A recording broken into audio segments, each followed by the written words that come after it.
Darren, great to see you again. Thanks very much for visiting. It's been a few years since you last came to Essendonbury Farm. I was looking back, it was 2019, An Evening with Darren Turner. Yeah. Which we shot with our friends at Motorsport magazine. Time flies, doesn't it? Yeah. It didn't. I don't think it was that long ago. 6 years ago. Yeah, I thought it was only like 2 or 3 years ago. But anyway, that was a fun evening, and yeah, we'll leave a link to the video on this video, because if you haven't watched it before, it's an interesting watch all about Darren's career, which went into much more detail than we're going to do today. But the main reason you're here today was to give us a hand filming a video of our latest stock arrival, the Super Cygnet. yeah, amazing. Real, such a cool car. You know, one of one. I was lucky enough to have it for a couple of days a few years ago to go off for a speed event to see how fast we could get out of the car. And I drove it around the sort of Northampton countryside and back over to Oxford, and I really enjoyed it. I had in sort of back in the day, I had the normal Cygnet row going one, and I really enjoyed it. And my dog really enjoyed the car. Manual or CVT? It was CVT, so that particular one. But I had driven a couple of the manual ones. So, but it's certainly different having a V8 in the car over the standard Cygnet. But yeah, it was really nice to come back and see the car again and get a few miles. And what speed did you do on that test run then, on the day? You know that old saying where, you know, back in the day you were super fast, and you know, I was faster than I was in period, and then I really was, sort of thing. But I thought it was 163. But it wasn't, because I'd started looking through some of the photos, right. and I think it might have been 153. But either way, it's still fast enough. So you are the world record holder in a Cygnet then? No idea, because I don't know if the Has anyone else been faster than that in a Cygnet? I don't know who did the sort of the main development, and maybe they got more out of it. I don't know, but yeah, that's still pretty cool. Yeah, it was. I did take my time to get there, because you had a few runs on this airfield during the day, and I was like, I don't know how stable a Cygnet's going to be at like 100 plus. So I sort of went at 120, and then the next one I took it up to 135 or 140, and then I was like, oh no, it feels pretty good. Yeah. So it's amazingly planted. That really took me by surprise. How considering like how short the wheelbase is, and you know, it's on some wide old Michelins there as well. I thought it'd be really twitchy. That was my concern. And it's anything but twitchy. No, mega cool. So yeah, this one's going to be going to market in the next few days, and it's going to be interesting to see what the reaction is. It's such a cool little car. You know, I hope someone out there is as in love with small cars that are a bit different, and that one's certainly different with the V8. Yeah, it goes to a new owner who will be out there and enjoying it. Yeah, let's hope so. Anyway, whilst you're here today, we thought it would be a bit of fun to have a quick catch up, see what you've been up to in the 6 years since you last visited. You've been with Aston Martin Racing since the very first shakedown test in 2004, that cold and windy day at Donington, if you remember. Yep. And you're just about to go into your 21st season with the team. Yeah, it's gone quick. You know, I was already with ProDrive in 2003, 2004, and we were running the 550 GT1 cars back then. And so when obviously David Richards put the deal together with Aston Martin and the DBR9 came from there, I just happened to be right time, right place for that project when it started. And I never could have thought back then that I'd still be with the brand 20 plus years later, still racing, let alone still with the brand doing other projects. But yeah, it's been amazing. You know, I've enjoyed every moment of nearly every moment of racing the Astons, and you know, we started off pretty much hitting the ground running with a win in Sebring, and now this year I'm going back to racing in America with so you're racing this year. And you know, I'm racing GT3s in a really strong championship in America with a great team. And you know, I feel very lucky to be in that position. One more year. Well, I'd like to get a couple more years. The thing is, like when I was younger, I was like, you know, if I could get to like 35 and still be racing, that'd be amazing. And then you sort of edge up on 35. Oh, maybe if I can get to 40. And then I got to my 40s, 45, and got to 45. Oh, let's see if I get to 50. And now 50, and I'm like, wow, maybe it is only one more year. But you know, I'd like to think I can get a couple more years, and I can't retire on a odd number. So it has to be like, you know, I'll be 51 this year, so maybe, you know, 2 or 3 more years and I can retire at 54 or something. But I don't. You're the Peter Pan of the Aston Martin Racing world. Well, maybe, yeah, maybe. But I just don't feel like I want to stop. I enjoy it too much, and you know, I've got a lot of friends who I've been racing against for, you know, decades, and they've decided to hang up the helmet for, you know, whatever their reason. But you know, even if I stop professionally, I can't imagine I want to stop racing. Yeah, sure. You know, I love now historic racing as well. I just feel like I need that sort of bug or that fix really to sort of keep going. Cool. And how does the Vantage GT3, this current generation car, compare to some of the stuff that you've raced with Aston Martin before? So the DBR9 is always going to be my favourite. I just love that era of, you know, you had a powerful V12 engine, sequential gearbox, not too much electronics involved. You know, we had traction control, no ABS. I enjoyed the rawness of that era. Clutch pedal was in there. You had to heel and toe. Yeah. So you were more involved with the driving aspect. But you look at the modern Vantage GT3, it's just a different tool. You know, it's a more precise tool. You've got ABS, you've got traction control, you've got paddle shift. So yes, there's more electronics involved, but the element of driving is still as challenging. It's just different. And also the competition, there's more competition than there was when we did GT1. Right. You know, the competition was really high, but effectively the main competition was Corvette. But now with GT3, you've got that from pretty much every premium brand has got a GT3 program. Yeah. So you can go out and you could be racing against 12 other manufacturers at any one time, and they all got highly sort of high level pro drivers in the cars. So the level of racing, I think, is higher. The capabilities of the cars are higher, but it's, you know, I just enjoyed that era of GT1 racing. But you know, the current Vantage GT3 is just incredible to drive. You know, I love the fact that I'm going racing. I love the fact that I got a car like that to go and race, and obviously around the challenging circuits of America, it just makes it even more appealing. And who's your wingman? Who's your co-driver this year? So I'll be with Gray Newell. So he's done a couple of years of the GT4 racing and a couple of GT3 racing, including Dubai 24 Hour recently. So he's stepping up for a full season of GT3. So, you know, young driver, developing, but he's already proven that he's got the skill set to do it. And I think, you know, having, you know, someone like me alongside him who's sort of been there, done that, I can give up more track time so he can have more of that sort of time over the race weekend to sort of make the most of it. And there's no pressure from me, you know. If I was a young driver with him, I want to obviously do really well and I want to show how good I am. But at this point, I'm like, well, I know what I can do. I'm quite happy to sort of give up that time on the track to help a younger teammate. And I'm looking forward to it. I know we're going to work really well together. We'll be following you for sure. So 16 times at Le Mans with Aston Martin, 3 class victories. How do you pick a highlight from all of that then? Oh, it's easy. It's 2007. That win that year just was super special. It was difficult. We had like challenging weather conditions. Brabham took the flag. You know, that last couple of hours in the car, that was really heavy rain for him. And it was just being there, the emotion from everyone within the team. You know, we'd been close in 5 and 6, especially 6, and we needed that win with the car.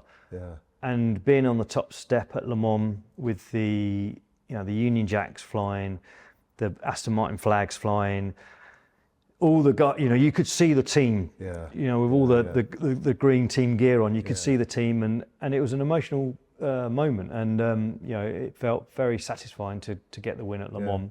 I think that's going to be looked back on as one of the most iconic victories for Aston Martin Racing because it was green. Yes. The Golf cars, they look great, but not quite as iconic as the green livery. Yeah, completely true. You know, I had just as much fun and enjoyed the race just as much in 2008. But it's like, okay, well, actually, we've done it the year before. it's still really nice to go back-to-back wins. But that said, you know, we won again in 2017 with the Vantage, V8 Vantage, which was in its last year of racing, and it won at pretty much every other WECA race that we'd been to. You know, that win with Johnny at the wheel was epic. taking the lead on the, you know, penultimate lap as he came out of the forward chicane. Again, it was like an iconic race in terms of, you know, it was a proper sprint the whole way through with lots of cars in GTE Pro that year. So it's equally as important to me because of that being a win with the Vantage, but it's, you know, the DBR9, just because that's my favourite car. Is, you know, it was always the goes monkey off the back. 2007. Well, it was, after yeah, a couple exactly of years that, ago. yeah. So, of course, Aston Martin are going back to Le Mans this year with the Valkyrie. Yeah. Competing for outright victory for the first time since 2011. Did you not put your hat in the ring for a drive? I'm old. I've got a nice relationship with Heart of Racing, and I've driven the car. I've done a couple of test days with the car. It's nice that they even let me be part of the program in terms of get the experience of driving the LMH car before it goes racing this year in IMSA, as well as the World Endurance Championship, as well as Le Mans. So it's really nice to have that experience of the car. But in reality, I think the oldest driver in the team is 33, youngest is 23. Young enough to be your son. Yeah, exactly. I mean, that is the truth. That is literally the truth. And so your period of being like one of the main drivers, it comes and goes. And I appreciate I had such a great time at sort of being the sort of one of the main drivers during that period, and it's a conveyor belt. At some point, your time will move on, and you know, it's the next generation. And you know, the drivers with Heart of Racing, Aston Martin Racing this year, they're amazing. You know, they're super capable, great guys. They're all really fast, and the nice thing is that, you know, I know them all individually, and they're just good guys. And you know, as a team, they're going to gel and they're going to work really well together. So, you know, the four of the guys that are doing the whole of the World Endurance Championship really know their stuff, and the two guys that are doing the IMSA are, again, you know, experienced guys that will get the most out of that car. So you're going to let them pass to IMSA then, are you? Sorry? You're going to let them pass at IMSA? Well, are you on the same grid? Well, I get to do one IMSA race, and the rest is in the World Challenge by SRO. So there is one race that I'll be out on the track, and you'll be moving over. My indicator will be firmly on when they're coming past. So it's just really nice to see Aston Martin back at in the main class of Le Mans, and having another chance of trying to win it outright. You know, it's 1959 was the last time for an outright win, and you know, we were lucky enough to go back in 2009, 2010 with the Lola Aston Martin, but we were up against the diesels. And then in 2011 with the AMR 1, which wasn't said about exactly. So we move on from that. So, you know, there was a chance in those 3 years, but this is actually such a great period of prototype racing now, that it's just great that Aston Martin's there, especially with the Valkyrie. And it is the only car that is truly come from the road car and made its way to the grid. And right now, as we sit at the moment, I think I'm pretty much the only person in the world that's driven Valkyrie Coupe, Valkyrie Spider, Valkyrie AMR Pro and Valkyrie LMH. So, you know, it's been amazing to be involved with the project and do the development on the road car, and still have a chance to be involved with the race car as well. Absolutely. So how many kilometres have you completed on a Valkyrie? It's thousands. That's got to be a world record. It's thousands. Has anybody else got anywhere close? There be other development engineers that have been involved. You know, there was a lot of testing with the road car, lots of development cars out there. So there'd be development engineers that have done equally as many kilometres, if not more. But certainly in terms of like just performance driving, then I got the lion's share of that, which is great to be involved with. Excellent. And first year for the programme, it's notoriously difficult to have a result at Le Mans in your first year, but chances for the team this year? They're good. I mean, they've been testing extensively over the last sort of 6 months with the car. I think they're in Sebring at the moment on a test as well. So, you know, you have certain tests. You know, Sebring's great for trying to brake a car in terms of the mechanics of the car and gearbox of the car, and then you have other tests that are more towards the engine performance as well. So would that be like we used to do with the DBR9, a 25-hour test at Sebring? Are they doing that, or just using the sessions amongst the weekend? Yeah, I mean, some of the testing they've done is exclusive, and they would have probably been doing 8-hour days and then stopping, don't service the car, just run the game the next day. I mean, back when the DBR9 came out, we did have some sort of 24-hour test. And then we also, I think we did like a 32-hour test, but it was over a number of days, and there was no working on the car overnight. You just basically parked it in the morning, warmed it up. I remember a 25-hour test, but I might be making that up. No, there would have been. Yeah, there would have been like some random. You know, it might have meant to have been a 30-hour test, and we only got to 25. You know, it could have been easily one of those things. So, yeah, it's all part of endurance testing, really. So, they can be dull in reality, because it is literally come in, fuel tires, and if it's exclusive, you're the only car on track, and but it's part and parcel of prep for the season. Yeah. And you mentioned that you've been having a play in historic racing. I'm not saying having a play, you've actually been taking it quite seriously. Historic racing? What have you been up to? I mean, I can't even remember the first time I did the revival, but I love the old cars. And I've really enjoyed racing at Goodwood over all the years, and that sort of moved on to Silverstone Festival and Spa 6 Hours as well. So I've enjoyed like learning how to drive older cars, and in the last couple of years it was an area I never thought I'd actually get to experience. And to be fair, I didn't think I wanted to experience either, which was the pre-war cars. Had a run out at Silverstone with LM4 with the new owner of the car, and at the end of the day was asked would I consider racing it with him in his first season of racing. I was, let me have a think about that. And I never thought I wanted to race like pre-war, just because they look dangerous. You know, there's no roll cage, no seat belts. No seat belts, yeah. Okay, they're slow, but even at 90 mile an hour, it seems fast enough in a pre-war. So I went home that night, thought about it, came up with a figure in the morning for I'd do it for this amount of money. And it was agreed, and I'm like, there was two sides of it. It's like, one, it's gone too cheap, and two, I'm now committed to driving pre-war. But I have to say, I've loved it, absolutely loved it. Initially, the first couple of races we did, it was with the original pedal box, so the throttle was in the middle and the brake on the right. We did those two races. It was an experience, and I'm glad I've raced a car with that sort of configuration. But we got to the end of the second race, and I'm like, I'm done. In terms of, can we not just go to more conventional? So they got swapped to like the normal pedal box you have, and since then it's great. And we went off to Le Mans Classic 2 years ago, in batch one, 80 odd cars in the pre-war, and we ended up winning, not overall, but we won because of the handicap system. So it's like.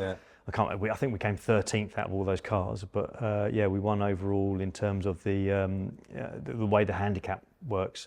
So first experience. And what's your top speed on the Mulsanne Straight in an LMP? It's still less than 100. Is it? Yeah, it is still less than 100, but it's funny. So it's the first time I've driven a car at Le Mans with no roof, because the only other time was the AMR 1, but we never made the night. So this time it was the moon was out, going down the Mulsanne, and I'm driving along, and there's plenty of time between the two chicanes in an old pre-war, and I'm looking up, and stars are out, the moon's out, and this is quite nice. And there was a Type 35 Bugatti I was racing against, and it was like toing and throwing every lap multiple times, because that car was slightly quicker on the straight, but not as good on the brakes. I think probably a bit heavier or something. And it was just the most fun I'd had for driving that particular car. It was like we're down on the straight, head down like you're doing indoor, like karting, head down, and like looking across at each other. And you can't see the smile, but you could see the smile in the eyes, like giggling away on the straight. It was great. Excellent. Have you got any ambitions for historic racing? Anything you want to do, or any races you want to win, or any cars that you want to drive? I've won the TT. I think that's the main one at the Goodwood Revival is the TC, and I won that a couple of years ago. You're driving that a Cobra? Cobra, with Ollie Bryant, and that was great. The only the only thing with that day was I was meant to be in Nürburgring the following day to test DBX. We had an industry pool week, so I had 4 days of testing with the DBX at Nürburgring. And the only way to make it in time was I had to get a flight from London City. So I did the start of the race, came in for the pit stop window and left, like literally ran to the car park, got in my car, headed to the airport so I could make my flight to make sure I was in Germany that evening to start testing the following day. So You didn't have the cigar? I didn't even know we'd won. It was another mate that rang and just said, "Oh, well done." And I'm like, "I don't know what the result was." And he goes, "Yeah, your car won, and then won with Ollie behind the wheel at the end of the race." And I'm like, "Well, that's great," but I didn't get the cigar or the victory lap. But yeah, it's that I think in historic racing, that would be the number one. And I've ticked that box. Maybe Spa 6 Hours now is on the list. But just to be at Goodwood, I love it. It's such an important part of my family's year. Unfortunately, this year I can't do the members meeting, but I'll be there for the revival. My kids have both done the Sectorington Cup with the little pedal cars. It's just a wonderful weekend. Excellent. And I take it you've driven all of the range of the current road cars, have you? Have you been doing any development work on Vantage, DB12, Vanquish? Yeah, I mean, obviously the Valkyrie took up a lot of time over the last sort of 4 or 5 years. I'm now working more on the Valhalla. Yep. So this week I've had 3 days with Valhalla. I'm in America all next week to do with racing and Aston Martin Unleashed events as well. Then I'm back and I have a week in Italy with Valhalla. But I jump in a Vanquish. It could be DBX again or Vantage. I get moved around. The Aston Martin have got a hugely talented pool of engineers, and so there's little parts that I can contribute to, but it's my contribution is like the limit handling, etc., etc. But the rest of the team do a fantastic job to get the cars to where they are. I love being part of that. I have to say I've learnt so much from being in that automotive world outside of the racing world. Sure. And race car what I've learned is race cars are really easy to develop. Right. They have one job: be fast. Yeah. Is it reliable enough to do the length of the race? Can it start? Will it do 60k down the pit lane? And will it do the length of the race and be quick? That's pretty much it. And then you look at what they have to achieve with a road car. Absolutely. And the breadth of that is huge. The legislation, the complication of that, and then it makes you realise how these development times and how long it takes to take a concept to be in a car that's ready for production is years. And it's only when you get to sort of being part of that you realise how complicated it is, and the engineering that goes into making. We get to benefit all these really nice cars, but there's a lot of hard work in the background to get to that point. Definitely. We've not had a lot of exposure with the current generation of cars yet. I'm sure it'll be coming in years to come. Is there a favourite in the current range? You said earlier you've got a DBX 707 at the moment. Yeah, so I love it. With a family and 2 kids, it's a perfect car. Yeah. And the day I collected it from Gaydon, and I'd driven it loads. I'd done thousands of miles around the Nordschleife in part of the development phase of the 707, but I only knew it on the circuit because that's my skill set and that's the bit that they want my feedback on in terms of, not that it's a circuit car, but in terms of its performance. So the first time I had one on the road was literally picking up from Gaydon, and I had to go down to Heathrow to catch a flight, and I didn't it's on the track, you're used to power, but then you'll get power on the road, and you've got to concentrate to not lose your license in one of those, haven't you? They are deceptively fast. Easy to get very quick in that car. So, but I really enjoy the 707. But the latest generation of Vantage is such a superb car. It's it looks amazing. Its performance is fantastic. But it's really equally at home on the road as it is on a racetrack. But it's just, I'm not saying it's an everyday car. It's too special for being like an everyday car, but it's just easy to drive. If you are, like you just commute and drive or something like that, it's just an easy car to get in and use. It's not hard at all. Just going back to the Nürburgring for a second. Have you set a lap in the DBX around there? DBX? Yeah. we've done. Obviously, you're measuring yourself against. No, of course not. But yeah, it's like Sub 8? Oh yeah, easy. Like yeah, easy. Sub 7? Oh no. I mean, there's no SUV that's doing that sort of time, but it's got performance. Really? Yeah, and it's fun. You know, it is. It become. The thing is, when you race at Nordschleife, and you know, I raced there loads of time in GT3 cars. You got all the aero, you got slick tyres. Yeah, all the grip in the world. So there's corners in a road car that you never knew in a race car, because there's corners that are easily flat in a race car, and then suddenly in a road car you have to slow down, you might even have to come down a gear. And then there's corners that are, you know, if you take a road going Vantage, are different to doing a DBX. So you can take as much curb as you want in a DBX, where like a Vantage or anything like that, you have to go around that curb because they're quite bigger at Nordschleife. So yeah, it's a different beast to drive around Nordschleife, but it's super fun as well. Yeah, cool. So we've had a good look around Essendonbury Farm today. Has anything caught your eye? Well, there's a GT8, and it's a lovely spec as well. And I had one of the development cars. You know, I had it for a couple of years, and it was a left-hand drive, and it was a sport shift, and I really enjoyed the car. I did enjoy it, and I enjoyed doing some of the testing with the car before it went into production. But this particular one, right-hand drive, manual, I like the look of it. Yeah, I did. And the Vantage, that era of Vantage again, because it's, you know, the car that I raced in the World Endurance Championship for many years and had that win at Le Mans. You know, I've got a lot of affection for that particular car. So that's my. But that said, you know, there's loads. There's a DV2 tucked away over the back there, and you know, I really like that. I'm going to be racing one of those this year. Wherever you look, there's something special here, and you know, you could give me the key to pretty much anything here, and I'll be happy taking it away.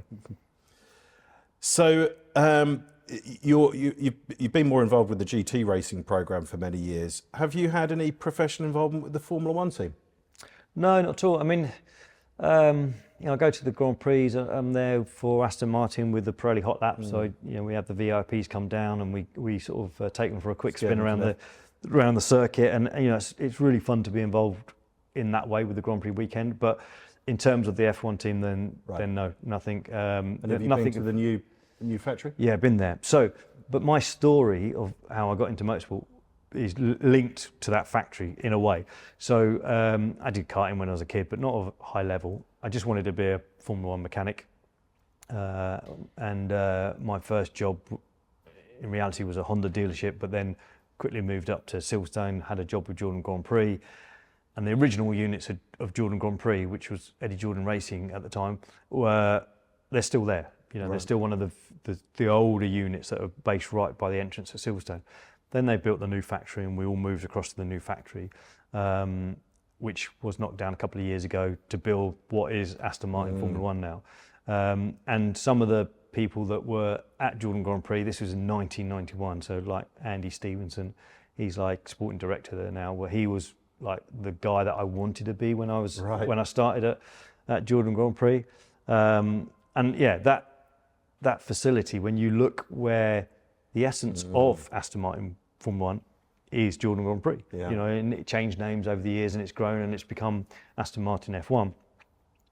But you think about the three little units that team ran out of in '91 to where it moved to across the main entrance of Silverstone to that facility now. Yeah. It just shows you what it takes now to be successful in Formula One. And you know, Lawrence Stroll has given everything that you. He's put his money where his mouth is. It looks so like far. he's given it the tools for everyone to be able to do a good job. And yeah, maybe that won't happen straight away, but you know, with Adrian Newey joining the team, and Honda as well coming as well as the engine supplier, you have to say they look very strong for the future. And with that facility, then they've got the tools to do the job. Sure, yeah.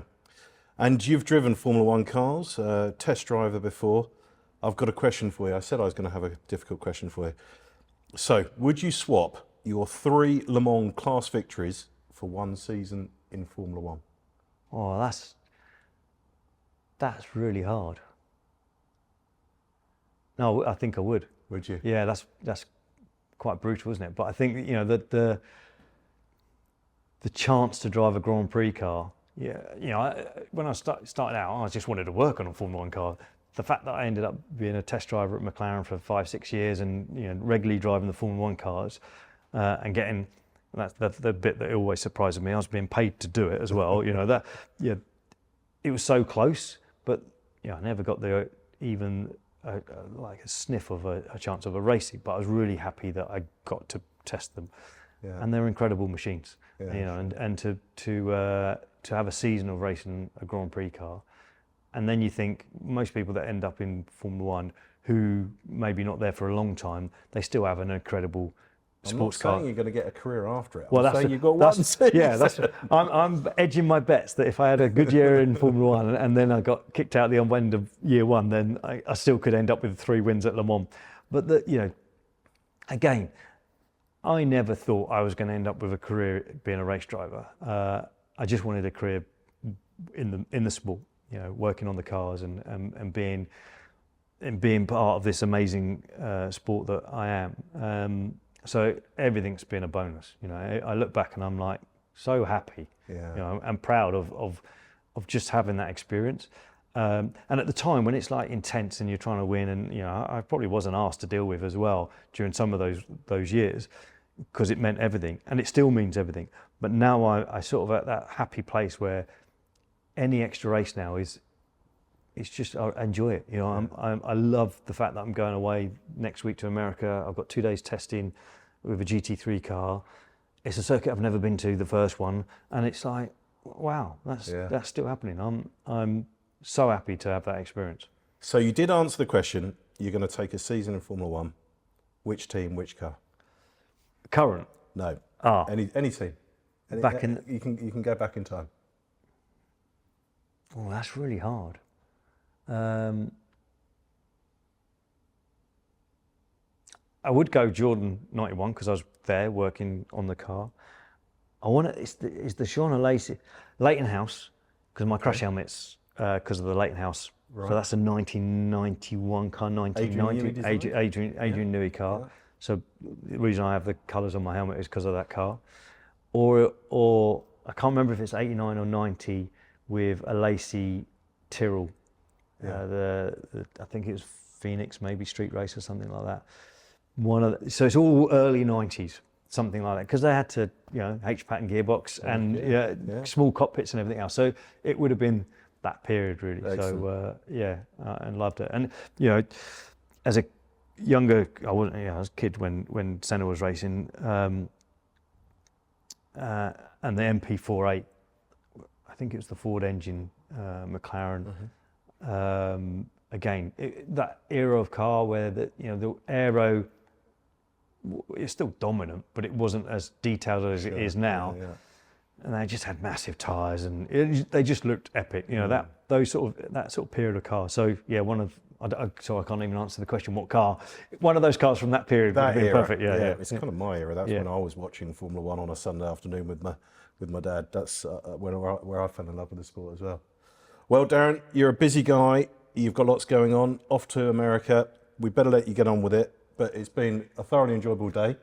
Thanks very much for coming down. And if it doesn't work out with your racing, and you've got your mechanical experience, you tell me, there's always a job in the workshop for you. It's honestly, it's been really good to come down here, and it's been nice to reacquaint myself with the V8 Cygnet. So it's been nice to see the car again. Brilliant. Thanks very much.